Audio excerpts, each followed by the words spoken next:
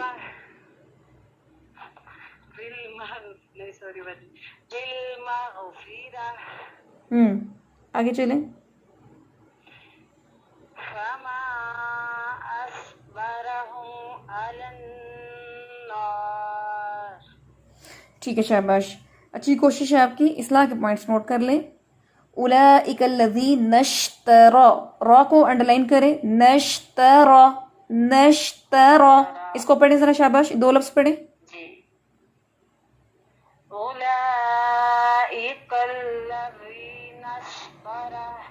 नहीं, तारा नहीं पढ़ना. सिंपल तारा, तारा, रॉ.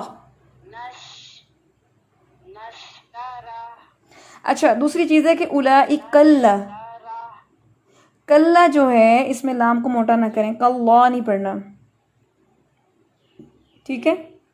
दूसरी चीज़ है कि उलाइकल्लज़ी नश्तरा वुज़्ज़लालत, बहुत को अच्छे से मोटा करना है. और वल अज़ाब बिल मग़फ़िरह, गईन को आपने हिलाना नहीं है. बिल मग़फ़िरह, इसको पढ़ें. शाबाश. इस लफ्ज़ को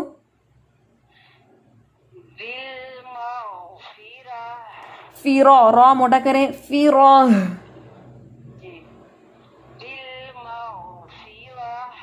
शाबाश. आगे है फमा अस, सौद मोटा. फमा अस्बरहुम, बरा, रॉ मोटा.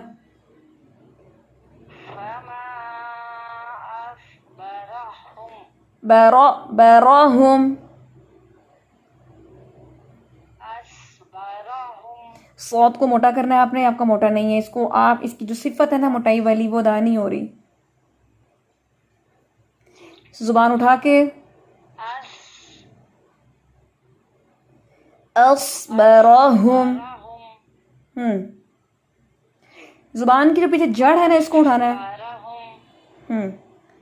ठीक है. इसकी आपने कोशिश करनी है. नोक तो सामने लगेगी ना दांतों की, लेकिन पीछे से जड़ जो है उसको उठाएंगे तो मोटा होगा. ठीक है. चलें. ठीक है. शाबाश. बारिकल्लाहु फीक. एक दफ़ा इसको सुन लें.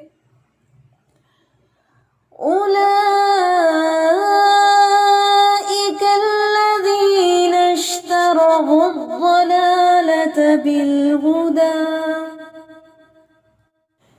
उलाइकल्लज़ीना इश्तरवुद्दलालत बिलहुदा वल्अज़ाब बिलमग़फ़िरह. फमा अस्बरहुम अलन्नार. अब अलन्नार, ये जो रॉ है इसको भी हैवी करना है. नार नहीं पढ़ना. नार. ठीक है.